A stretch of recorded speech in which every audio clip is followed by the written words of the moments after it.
Praise the lord. ఈరోజు దేవుని మాట గలతీ పత్రిక 5వ అధ్యాయం 1వ వచనం.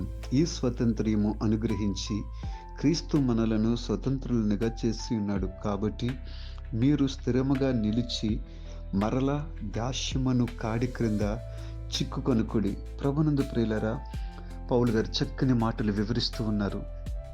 మనము దాసత్వం అనే కాడి క్రింద నుంచి మనం బయటకు వచ్చాం. అపవాది అనేక రీతుల్లో మనలను బానిసలుగా చేసుకొని వాడి కాళ్ళ క్రింద అనగదొరుకుచూ ఉన్న సమయంలో మన ప్రభువు, మన రక్షకుడు యేసుక్రీస్తు ప్రభువారు మన కోసం ఈ లోకానికి వచ్చి పాపపు బంధకాల నుంచి విడిపించి నిజమైన స్వతంత్రాన్ని మనకు అనుగ్రహించున్నారు.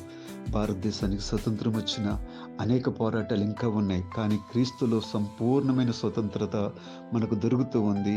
మరలా దాస్యమనే కాడి క్రిందకి వెళ్లకుండా క్రీస్తుకు దాసులంగా సాగిపోదాం. God bless you.